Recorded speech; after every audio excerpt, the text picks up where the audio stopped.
शिव जो आदि हैं, अनंत हैं। शिव जो कण कण के वासी हैं, जो इस धरा पर अविनाशी हैं। शिव के महात्म्य को कौन नहीं जानता?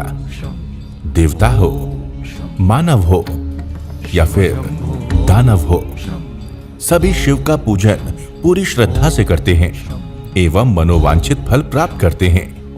सतयुग से लेकर वर्तमान में कलयुग तक शिव विद्यमान हैं और उनकी स्तुति हर पाप से मुक्ति दिलाती है।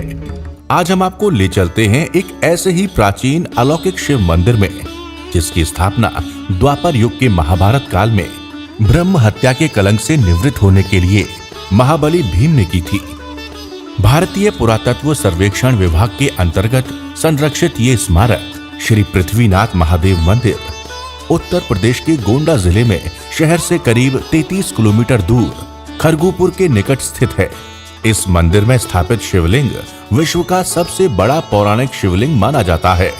लोक मान्यता के अनुसार इस मंदिर में शिवलिंग का अर्घा जो सामने दिखता है, उसके नीचे क्रमशः वृहद होते क्रम में 6 अर्घे और भी स्थापित हैं, जिन पर मंदिर का ढांचा निर्मित है।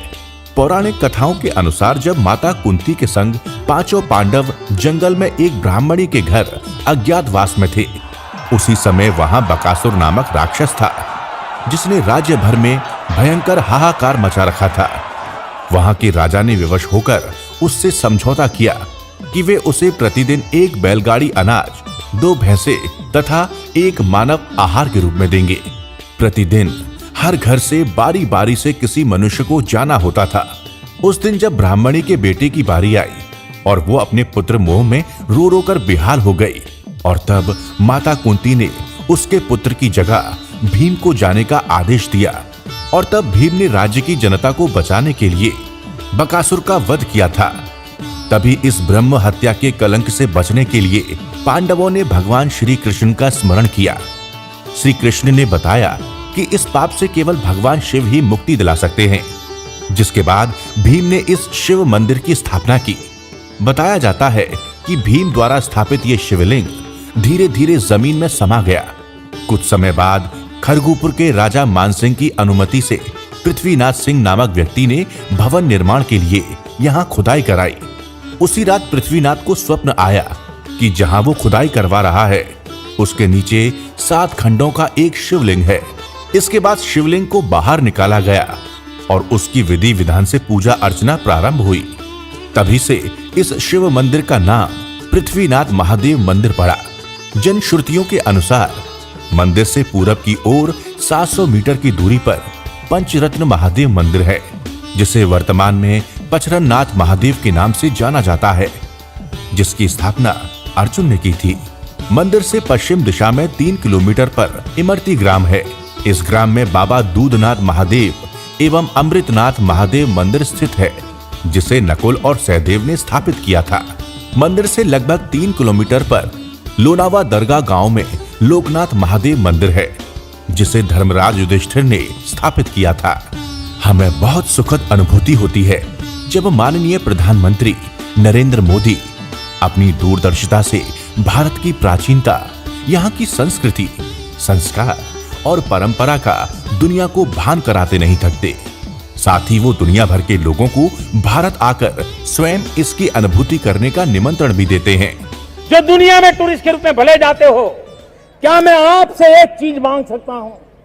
लाल किले पर से देश के नौजवानों के रोजगार के लिए, विश्व में भारत की पहचान बनाने के लिए, भारत का सामर्थ्य उजागर करने के लिए, मेरे प्यारे देशवासियों, आज मैं आपसे एक छोटी सी मांग कर रहा हूं। क्या आप तय कर सकते हैं कि 2022 आजादी के 75 साल के पहले हम कम से कम अपने परिवार के साथ भारत के कम से कम 15 टूरिस्ट डेस्टिनेशन पे जाएंगे। वहां कठिनाइयां होगी तो भी जाएंगे, वहां अच्छी होटल नहीं होगी तो भी जाएंगे। इन पौराणिक धार्मिक स्थलों को संरक्षित और सुसज्जित करने के लिए उत्तर प्रदेश के ऊर्जावान मुख्यमंत्री माननीय योगी आदित्यनाथ जी की यही प्राथमिकता है कि प्रदेश की पौराणिक धरोहर को संजोए रखा जाए स्वाभाविक रूप से पर्यटन के लिए जो संभावनाएं होनी चाहिए, मेरा ये मानना है कि पूरे देश के अंदर सबसे अच्छी संभावनाएं उत्तर प्रदेश के अंदर मौजूद हैं। हेरिटेज टूरिज्म और इको टूरिज्म की अनेक ऐसी संभावनाएं और उसके स्पॉट हम सब के पास पहले से मौजूद हैं। इसी प्रेरणा से गोंडा के जिला अधिकारी डॉक्टर उज्जवल कुमार द्वारा इस मंदिर परिक्षेत्र को धार्मिक एवं ऐतिहासिक पर्यटन केंद्र के रूप में विकसित करने का संकल्प लिया गया है। करीब 5000 वर्ष पुराने इस धार्मिक स्थल को सुसज्जित एवं विहंगम बनाने की प्रक्रिया प्रस्तावित है। पर्यटकों की सुविधा के लिए मंदिर परिक्षेत्र में समस्त प्रकार की आवश्यक अवस्थापना सुविधाओं का विकास कार्य प्रारंभ किया गया है, जिसके लिए aerial survey, total station survey तथा आर्किटेक्चरल डिजाइनिंग का कार्य पूर्ण होकर निर्माण कार्य प्रारंभ किया जा रहा है। इसमें संस्कारशाला, उपवन, हर्बल वाटिका, आश्रम, अमृत सरोवर, खेलकूद एवं मनोरंजन स्थल, शॉपिंग कॉम्प्लेक्स, धर्मशाला और पार्किंग इत्यादि का निर्माण एवं संवर्धन कार्य कराया जाना है। आने वाले समय में ये स्थल संपूर्ण सुविधाओं से सुसज्जित एक ऐतिहासिक पर्यटन स्थल होगा। यहाँ देश विदेश से आने वाले श्रद्धालुओं एवं पर्यटकों को समस्त आवश्यक सुविधाएं उपलब्ध होंगी तथा बाबा पृथ्वीनाथ महादेव की कृपा से मनोवांछित कामनाएं पूर्ण हो सकेंगी। इसके साथ ही ये परियोजना मंदिर क्षेत्र के सभी वर्ग के लोगों को रोजगार के कई आयाम भी देगा, चाहे वो महिला हो, किसान हो, कलाकार हो, कारीगर हो अथवा युवा हो। रोजी रोटी के लिए किसी को अपने गांव को छोड़कर बाहर नहीं जाना पड़ेगा और उनके उत्पाद, उनकी कलाकारी व उद्यमशीलता को देश विदेश में पहचान भी मिलेगी, जो लोगों को उत्कृष्ट बनाने में नया आयाम होगा। हर हर महादेव।